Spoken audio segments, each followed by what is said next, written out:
Hello दोस्तों, स्वागत है आप सभी का निर्माण एकेडमी के यूट्यूब चैनल पर। ठीक है, जैसा कि हम लोग टॉपिक पढ़ रहे थे घातांक और करणी। घातांक करणी के लगभग हम लोगों ने 3 टाइप के क्वेश्चन कवर कर लिए थे। आज हम लोग चौथी टाइप पे क्वेश्चन देखेंगे। चौथी टाइप के क्वेश्चन जो होते हैं वो छोटे बड़े आरोही क्रम अवरोही क्रम इस तरीके से पहचानने में क्वेश्चन होते हैं। ठीक है, तो देखते हैं पहला प्रश्न किस तरीके का बनेगा। तो डाल लीजिएगा जल्दी से टाइप नंबर 4। टाइप नंबर 4 और टाइप नंबर 4 का इसमें 2 केस बनते हैं। केस नंबर पहला बनता है कि जहां पर सभी व्यंजकों का योग समान होगा, और केस नंबर दूसरा बनता है जहां पर सभी व्यंजकों का अंतर समान रहता है। तो सबसे पहले हम देखेंगे कि जब सभी व्यंजकों का योग समान हो, यदि सभी व्यंजकों का योग समान हो, योग कैसा हो, योग समान हो। ठीक है ना, तो देखते हैं पहला प्रश्न। पहला प्रश्न इस तरीके बनेगा कि √7 + √5, दूसरा √8 + √4, तीसरा √9 + √3 तथा √10 + √2। ठीक है, इस प्रकार का प्रश्न जो है इसमें आपको 3 व्यंजक, 4 व्यंजक, 5 व्यंजक तक कभी कभार दे देता है। ठीक है, और इसमें पहचानना ये होता है कि सबसे छोटा व्यंजक क्या होगा या सबसे बड़ा क्या होगा, या किसी क्रम में लगा के दे देगा तो आपसे ये पूछेगा कि कौन सा सही होगा। ठीक है ना, तो चलिए इसको तो सॉल्व करने के हमारे पास 2 तरीके होते हैं। सबसे पहला तरीका जो होगा कि हमें इसका बेसिक मेथड समझना है। ठीक है ना, कि इसको हम बेसिक कैसे करेंगे, और दूसरा जो तरीका होगा वो सीधे हमें आंसर लिखना होता है। ठीक है ना, तो पहले हम लोग इसके बेसिक तरीके पे आते हैं। देखते हैं पहला बेसिक तरीका क्या रहेगा। एक एक पद को सॉल्व करते हैं कि √7 + √5। ठीक है, अब यहाँ पे हम फार्मूला लगाते हैं a + b का होल स्क्वायर। सभी ने पढ़ा होगा कि a + b का होल स्क्वायर का जो फार्मूला होता है वो a² + b² + 2ab होता है। इसी फार्मूले का हम लोग यूज करेंगे। ठीक है ना, तो यहाँ पे a की वैल्यू √7 का स्क्वायर प्लस √5 का स्क्वायर प्लस 2ab। तो a की वैल्यू √7, b की वैल्यू √5। जब सॉल्व करेंगे तो √7 का स्क्वायर करेंगे तो 7 आएगा और यहाँ पे 5 आएगा। ठीक है ना, तो इनको जोड़ देंगे तो 12 + 2 अंडर रूट, ये हो जाएगा √35। तो इसका आ जाएगा 12 + 2 अंडर रूट 35। इसी प्रकार से हम दूसरे को सॉल्व करते हैं। तो दूसरा पद क्या है, √8 + √4। इसका हम लोग होल स्क्वायर करेंगे तो √8 का होल स्क्वायर प्लस √4 का whole square plus 2ab। a का मान 2ab, जो a का मान रहेगा वो √8 है, b का मान √4। सॉल्व करते हैं तो 8 × 4 = 12, 8 × 4 = 12 प्लस 2 अंडर रूट 8 का 2 × 8 चौको 32। ये आपका 32 बन जाएगा। अब आते हैं तीसरे पद को देखते हैं कि √9 + √3। इसको सॉल्व करते हैं तो √9 का होल स्क्वायर प्लस √3 का होल स्क्वायर प्लस 2ab। तो a का मान √9, b का मान √3। सॉल्व करेंगे तो 9 × 3 = 12 और ये हो जाएगा 27। तो 12 + 2 √27। ठीक है, इसी प्रकार से लास्ट वाले पद को सॉल्व करेंगे। √10 + √2 का होल स्क्वायर सॉल्व करेंगे तो हो जाएगा √10 का होल स्क्वायर प्लस √2 का whole square plus 2ab। a का मान √10, b का मान √2। सॉल्व करेंगे 10 × 2 = 12, 12 + 2 √20, ये आ जाएगा। ठीक है, अब आप यहाँ से एक चीज़ को समझेंगे कि सभी पदों को हमने सॉल्व कर लिया। ठीक है, अब इसको हम इस पे पता करना होगा कि कौन सा मान बड़ा होगा कौन सा मान छोटा होगा। ठीक है, देखते हैं किस तरीके से करना होगा, समझते हैं। पहला देखो तरीका, जैसे हमने एक नंबर आपसे पूछा, थोड़ा सा एग्जांपल लेते हैं बेसिक। जैसे मान लो कि अगर 10 है और यहाँ पे मान लो k है, ठीक है, यहाँ भी 10 है, यहाँ पर मान लो k है। अब अगर हम आपसे बोले कि यहाँ पर कौन सा नंबर बड़ा हो कौन सा नंबर छोटा होगा, तो पहले वाले में k का मान हमने 5 लिया और दूसरे वाले में हमने k का मान 4 ले लिया। तो आप देखोगे 10 और 5 को ऐड करोगे तो 15 आएगा, यहाँ पे 10 + 4 को ऐड करोगे तो 14 आ जाएगा। तो आप देख रहे हो जब ये वाला पद समान है, अगर यहाँ पे आप बड़ा नंबर ऐड करेंगे तो मान बड़ा मिलेगा, अगर छोटा नंबर ऐड करेंगे तो मान कैसा मिलेगा, छोटा मिलेगा। ठीक है ना। तो सेम उसी प्रकार से अगर आप देखेंगे तो यहाँ पे 12 और √12 + 2 ये सभी में सेम है, 12 + √2 12 + 2 सभी में सेम है। लेकिन आप देखेंगे जिसकी रूट की वैल्यू सबसे बड़ी आएगी वो मान बड़ा होगा और जिसकी छोटी होगी वो मान छोटा होगा। तो आपको पता है कि अगर √2 और √3 का मान पूछा जाए किसका बड़ा होगा, तो बड़ी वैल्यू का मान बड़ा आएगा, छोटी वैल्यू का मान छोटा आएगा। निकालना नहीं, एक अनुमान लगाना आपको। ठीक है ना। तो बड़ी वैल्यू का मान बड़ा आएगा और छोटी वैल्यू का मान क्या आएगा, छोटा आएगा। तो यहाँ से देखें कि जो वैल्यू रूट के अंदर बड़ी होगी उसका मान बड़ा आएगा और जो वैल्यू रूट के अंदर छोटी उसका मान छोटा आएगा। तो आप देख सकते हैं कि सबसे बड़ी वैल्यू कहाँ बन रही है, पहले में। सबसे बड़ी वैल्यू जो है आपकी पहले में बन रही है, तो बोल सकते हैं कि जो सबसे बड़ी वैल्यू बनेगी वो यही बनेगी। तो अगर हम पता करना हो कि इस सवाल का सबसे मतलब इन सभी में सबसे बड़ी वैल्यू क्या है, तो जो सबसे बड़ा होगा वो बड़ा होगा। सबसे बड़ा कौन सा होगा, आपका पहला। तो ये हो जाएगा सबसे बड़ा व्यंजक। ये कैसा होगा, सबसे बड़ा होगा।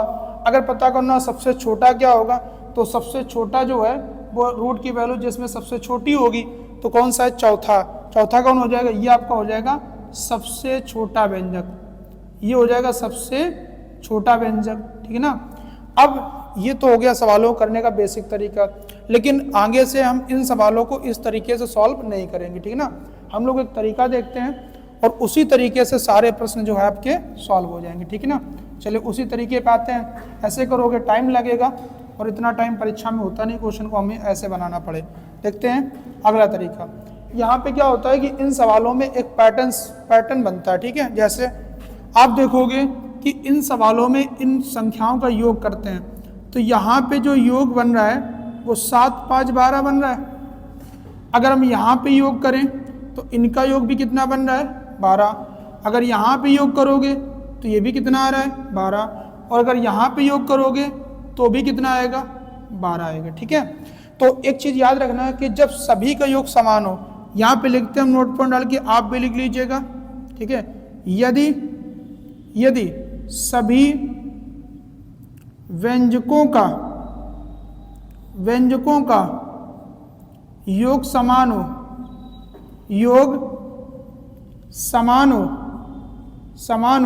तो जिस व्यंजक में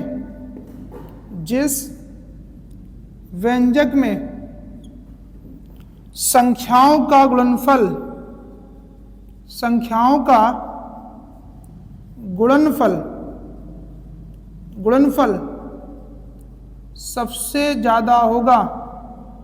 सबसे ज्यादा होगा, वही व्यंजक सबसे बड़ा होगा। ठीक है। बात समझ में आ गई। यदि सभी व्यंजकों का योग समान होगा तो जिस व्यंजक में संख्याओं गुणनफल सबसे ज्यादा होगा वही व्यंजक सबसे बड़ा होगा। ठीक है। ये नियम होता है। चलिए अब इसी आधार पर हम लोग प्रश्न को सॉल्व करते हैं। देखना, अभी हमने देखा कि सभी का सम बराबर है। ठीक है ना। अब हम लोग क्या करते हैं कि इनका गुणा करके देखते हैं कहाँ पे सबसे ज्यादा आएगा। ठीक है ना। देखना, अब गुणा क्या करना होगा कि इनका गुणनफल निकालते हैं। तो इनका नंबर का जो गुणनफल निकालेंगे तो 7 × 5 कितना बनेगा, 35। 8 × 4 कितना बनेगा, 32। 9 × 3 कितना बनेगा, 27। और 10 × 2 कितना बनेगा, 20 बन जाएगा। तो आप देखोगे जो सबसे बड़ा मिल रहा है वो पहले पद में मिल रहा है। तो इस सवाल में 4 सवाल बन सकते हैं कि अगर बोला जाए सबसे बड़ा पद, सबसे बड़ा व्यंजक कौन सा है, तो जो सबसे बड़ा व्यंजक बनेगा वो √7 प्लस √5 बन जाएगा। ठीक है ना। अगर बात करें दूसरे सवाल की कि सबसे छोटा व्यंजक क्या बनेगा, सबसे छोटा व्यंजक क्या बनेगा, जो सबसे छोटा होगा वो आपका ये है। ठीक है ना। तो ये कितना √10 प्लस √2 ये हो जाएगा सबसे छोटा व्यंजक। ठीक है ना। अब अगर आरोही क्रम में लगाना या अवरोही क्रम में लगाना तो हम लोग आराम से बता सकते हैं। तो याद रखिएगा इस प्रकार का जो भी सवाल बनेगा अगर सभी संख्याओं सभी व्यंजकों का सम समान होगा, ठीक है, तो जहां पर गुणनफल सबसे ज्यादा होगा वो नंबर सबसे बड़ा होता है। तो गुणनफल नंबर सबसे ज्यादा कहाँ पे होगा, ए में। तो इस तरीके से हमारा पहला आंसर जो है सही हो जाएगा। ठीक है। चलिए अब इसी प्रकार के कुछ हम लोग प्रश्न जो है उनको सॉल्व करते हैं, देखते हैं अगला नेक्स्ट प्रश्न क्या बनेगा। दूसरा प्रश्न देखिएगा। दूसरा प्रश्न अगर ऐसे बन जाए कि √6 प्लस √5। दूसरा प्रश्न √7 प्लस √4, √9 प्लस √2, √8 प्लस √3। ठीक है। अब बोलता है कि इनमें सबसे बड़ा कौन सा होगा, सबसे छोटा कौन सा होगा। तो सबसे पहले क्या चेक करना है, हमें इनका सम चेक करना है। तो 6 और 5 कितना बनेगा, 11। अगर यहाँ पे सम देखेंगे तो 7 4 कितना बनेगा, 11।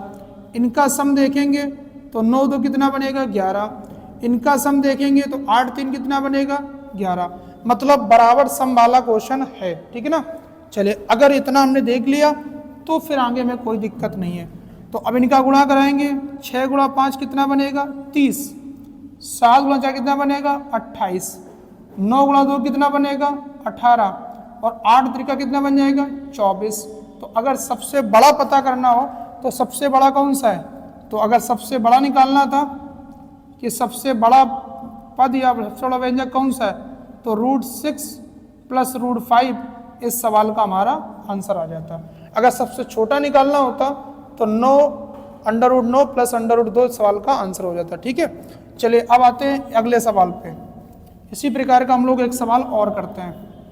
ठीक है ना। एक सवाल हम लोग इसी प्रकार का और करते हैं, देख लेते हैं अगला सवाल। तीसरा प्रश्न अगर ऐसे बन जाए कि √8 प्लस √7, उसी प्रकार से √9 प्लस √6, √10 प्लस √5, √13 प्लस √2। ठीक है। अब बोलता है इसमें सबसे बड़ा कौन सा होगा, सबसे छोटा कौन सा होगा।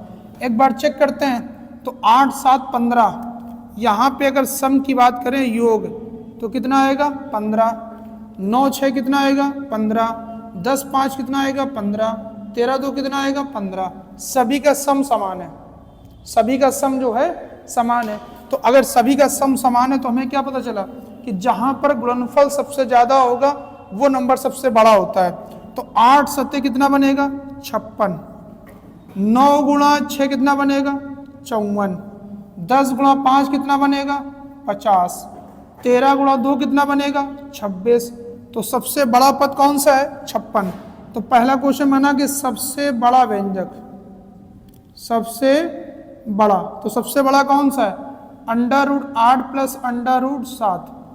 अगर बोला जाए सबसे छोटा कौन सा है, सबसे छोटा, तो सबसे छोटा हो जाएगा √13 प्लस √2। इस प्रश्न का आंसर आ जाएगा। ठीक है ना। तो चलिए अब इसी टाइप के हम लोग कुछ प्रश्न जो हैं प्रैक्टिस के लिए लेते हैं। ठीक है ना। देखते हैं, इसको मिटा दिया जाए, अगले प्रश्न पे आते हैं। एक दो प्रश्न हम लोग ऐसे प्रैक्टिस के लिए ले लेते हैं। जैसे प्रश्न नंबर 4, √9 प्लस √7, √14 प्लस √2। अगला √11 प्लस √5, √13 प्लस √3। इनमें से सबसे बड़ा कौन सा होगा और सबसे छोटा कौन सा होगा। ठीक है। देखते हैं। सबसे पहले 9 7 16, 14 2 16, 11 5 16, 13 3 16, सभी का योग समान है। तो अब पता करना है तो क्या करना है, गुणा करना है। तो 9 गुणा 7 63, 14 गुणा 2 28, 11 इंटू 5 55, 13 इंटू 3 39। तो सबसे बड़ा कौन है, 63।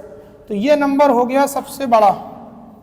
तो सबसे बड़ा जो है, सबसे बड़ा पद आपका मिलेगा √9 प्लस √7, ठीक है। दूसरा अगर बोला जाए सबसे छोटा पद कौन सा है, तो सबसे छोटा कौन सा है, 28। तो √14 प्लस √2 इस प्रश्न का आंसर आ जाएगा, ठीक है ना। तो उम्मीद करते हैं कि ये वाला पैटर्न आपको अच्छे से समझ में आ गया होगा, ठीक है ना। तो अब हम लोग दूसरा जो पैटर्न बनता है वो देखते हैं कि जहां पर डिफरेंस समान रहता है। जैसे मान लो कि यहाँ पर सम समान था ना, तो वहां पर डिफरेंस समान रहता है, ठीक है ना। तो सेकंड पैटर्न पे आते हैं, यदि सभी व्यंजकों का अंतर समान रहे। सेकंड पैटर्न रहेगा अगर सभी व्यंजकों का अंतर समान रहेगा। चलिए देखते हैं सेकंड पैटर्न। सेकंड केस में क्या बनेगा, यदि सभी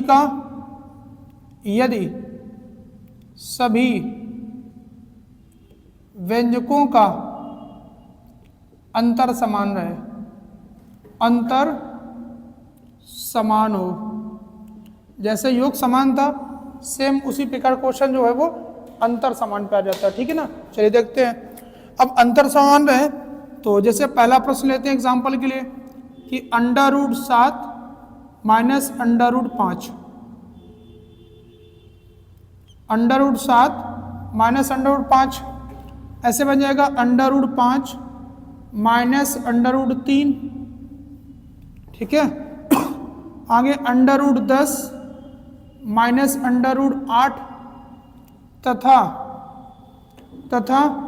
√11 माइनस √9, ठीक है। अब ये प्रश्न आ जाए, आप देखेंगे कि यहाँ पे जो है अंतर। अब बात करते हैं डिफरेंस की। तो अगर हम 7 में 5 घटाएंगे तो 2 मिलेगा, और 5 में 3 घटाएंगे तो 2 मिलेगा, 10 में 8 घटाएंगे तो 2 मिलेगा, 11 में 9 घटाएंगे तो 2 मिलेगा। यहाँ पर डिफरेंस समान रहता है, ठीक है ना। इस पैटर्न में क्या होता है, डिफरेंस समान रहेगा और ये डिफरेंस कुछ भी हो सकता है, 2 का, 3 का, 4 का, 10 का, कुछ भी हो सकता है, पर डिफरेंस सेम होना चाहिए, ठीक है ना, सेम होगा। अब देखो इस प्रश्न को भी सॉल्व करने के हमारे पास 2 तरीके रहेंगे। एक तरीका होगा बेसिक से, तो बेसिक से हम इसको सॉल्व नहीं करेंगे, एक पद को सॉल्व करेंगे, बाकी आप सॉल्व करिए घर पे, ठीक है। चलिए एक पद को देखते हैं। तो सबसे पहले हम अगर पहले पद को देख लें, पहला पद, ये पहला पद है, ये दूसरा है, ये आपका तीसरा है और ये आपका चौथा है। क्योंकि एक को सॉल्व कर लेते हैं, बाकी घर पे आप करिएगा, ठीक है ना। देखते हैं। तो पहला पद कितना है, √7 माइनस √5, ठीक है ना। अब इसमें बोलता है कौन सा नंबर छोटा है, कौन सा नंबर बड़ा है। तो हम लोग एक काम करते हैं कि इसको हम 1/, में लिख देते हैं। किस में लिख देते हैं, या इसके बेस में हम लोग 1 मान लेते हैं, ठीक है ना, बेस में 1 मान लेते हैं, या इसको ऐसे करते हैं कि 1/, में लिखते हैं, 1/√7 माइनस √5, ठीक है। अब हम लोग करते हैं इसका परमीकरण। आपने पढ़ा होगा परमीकरण। तो परमीकरण क्या होता है देखना, जैसे मान लो कि √a प्लस √b का परमीकरण करना हो, तो इसका परमीकरण क्या होता है कि अपोजिट साइन से गुणा कराते हैं। अगर यहाँ पे प्लस है तो माइनस से गुणा कराएंगे, माइनस से गुणा करा देंगे, और अगर माइनस है तो प्लस से गुणा कराते हैं, ठीक है ना। तो ये होता है। तो इसका हम लोग क्या करेंगे, परमीकरण करेंगे। अब इसको हम सॉल्व करते हैं। तो इसका परमीकरण क्या आएगा, √7 प्लस √5, नीचे भी किससे गुणा कराएंगे, √7 प्लस √5 से। जब इसको सॉल्व करेंगे तो बन जाएगा √7 प्लस √5, और नीचे आप देखेंगे तो बन जाएगा √7 का होल स्क्वायर माइनस √5 का होल स्क्वायर। अब इसको ओपन करते हैं तो ऊपर बनेगा √7 प्लस √5, और नीचे कितना आ जाएगा 7 माइनस 5, तो बन जाएगा √7 प्लस √5, और नीचे कितना आ जाएगा 2, ठीक है ना। तो अब आपको ऊपर वाले पद को सॉल्व करना है, ठीक है ना, फार्मूला लगा के। तो आप देखेंगे सभी जगह नीचे क्या मिलेगा, 2 2 मिलेगा। तो जब अंश समान हो जाता है, ठीक है ना, या सॉरी जब हर समान होगा तो जिसका, जैसे मान लो कि यहाँ पे कुछ मान लेते हैं, मान लेते हैं यहाँ पे 10 लिखा है और यहाँ पे 20 लिखा है, मान लो इसके हर में 5 लिखा है, यहाँ भी 5 लिखा है, तो हमें पता है कि यहाँ पे कितना आएगा 4 आएगा और यहाँ कितना आ जाएगा 2 आ जाएगा। तो जब हर की वैल्यू समान रहती है तो जिसका अंश बड़ा होगा वो नंबर बड़ा होगा और जिसका अंश छोटा होगा नंबर क्या होगा, छोटा होगा। तो आप जब सभी को सॉल्व करेंगे तो सभी के बेस में आप देख लो 2 मिलेगा, ठीक है ना। फिर ऊपर वाला जिसका अंश बड़ा होगा वो नंबर छोटा आएगा, क्योंकि ठीक है बड़ा आ जाएगा और जो नंबर बड़ा होगा नंबर क्या आ जाएगा, छोटा। लेकिन ऐसे में करने की कोई जरूरत नहीं थी, इसलिए हम इसको सॉल्व नहीं कर रहे, ठीक है ना। अब आते हैं इसका जो नियम बनेगा उसको देखते हैं, ठीक है ना। देखना ऐसे करने से कोई मतलब नहीं होगा, इसलिए हम इसको सॉल्व नहीं कर रहे हैं। चलिए आगे देखते हैं। अब इसकी अगर बात करें तो इस पर नोट पॉइंट क्या बनेगा, नोट पॉइंट ये बनेगा यदि सभी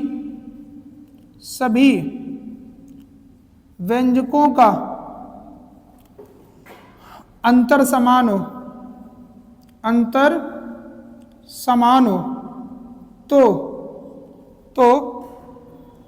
तो सभी व्यंजकों में संख्याओं का योग करते हैं,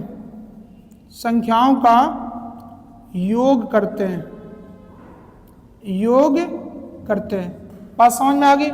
जब योग समान होगा तो हम लोग क्या करते थे कि गुणा करके चेक करते थे, लेकिन जब अंतर समान होगा तो हम लोग क्या करेंगे, सभी का योग करेंगे, ठीक है ना। देखते हैं, संख्याओं का योग करते हैं। तो जैसे मान लो पहला पद है तो 7 और 5 का योग कितना बनेगा, 12। 5 और 3 का योग कितना बनेगा, 8। 10 और 8 का योग कितना बनेगा, 18। 11 और 9 का योग कितना बनेगा, 20 बनेगा, ठीक है ना। अगर अंतर समान रहेगा तो हम लोग योग करते हैं, अगर योग समान रहता है तो हम लोग गुणा करते हैं, ठीक है ना। जैसे पहले लास्ट क्वेश्चन में किया था। अब जिसका योग, जहां पर योग सबसे कम होगा वो नंबर सबसे बड़ा होता है, जिस पद में योग सबसे कम रहेगा वो नंबर सबसे बड़ा रहता है, जिस नंबर का योग सबसे कम रहेगा वो नंबर सबसे बड़ा। योग करते हैं और लिखेंगे जिस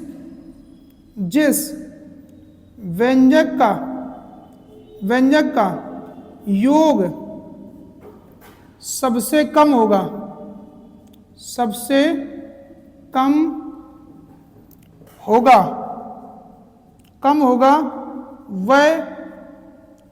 वह व्यंजक सबसे बड़ा होगा, ठीक है ना। एक बार फिर सुनिएगा, सभी व्यंजकों का अंतर समान हो तो सभी व्यंजकों का योग करते हैं, जिस व्यंजक का योग सबसे कम होगा वह व्यंजक सबसे बड़ा होगा। अब ये कैसे, इसमें उल्टा होता है, याद रखिएगा। जब कोई चीज नेगेटिव होती है तो वो जितनी बड़ी होती है उतनी छोटी होती है। जैसे मान लो -2 और -4, तो कौन बड़ा होगा, -2 बड़ा होगा ना। तो नेगेटिव में जो नंबर छोटा होता है वही नंबर बड़ा होता है, ठीक है ना। तो यहाँ पे क्या होगा, जो नंबर बड़ा होगा नंबर छोटा हो जाएगा। तो आप देखेंगे कि यहाँ पे जो सबसे बड़ा पद बनेगा, क्या बनेगा। अगर पहला प्रश्न ले लें कि सबसे बड़ा व्यंजक कौन सा है, तो सबसे बड़ा कौन सा बनेगा, जिसका योग सबसे कम रहेगा। तो √5 - √3 पहले प्रश्न का आंसर आ गया। दूसरा बोला जाए कि सबसे छोटा व्यंजक कौन सा है, सबसे छोटा व्यंजक, तो जो सबसे बड़ा होगा वही सबसे छोटा होगा। तो कितना है, 20 है, तो 20 का मान कितना आएगा, √11 - √9। इन प्रश्नों का आंसर हो गया, ठीक है ना। तो इस प्रकार का जो प्रश्न बनता है वो हमेशा 2 तरीके से, या तो योग समान होगा या अंतर समान होगा। अगर योग समान है तो नंबर का आपस में गुणा करते हैं, अगर अंतर समान रहता है तो नंबर का आपस में योग करते हैं, ठीक है ना। तो जैसे मान लो यहाँ देखा डिफरेंस सेम था तो हमने योग किया, 7 5 12, 5 3 8, 10 8 18, 11 9 20 हो गया। तो जहां पर योग सबसे कम होगा वो नंबर सबसे बड़ा होता है। तो सबसे कम कहाँ पे, सेकंड में, तो ये आपका सबसे बड़ा नंबर हो गया। और जहां पर योग सबसे ज्यादा होगा वो नंबर सबसे छोटा होगा, तो ये आपका चौथा हो गया, ठीक है ना। तो इसी प्रकार के हम लोग 2-3 प्रश्न जो हैं उनको एक बार देख लेते हैं जल्दी से, और ट्राई करिएगा आप भी अपने हिसाब से।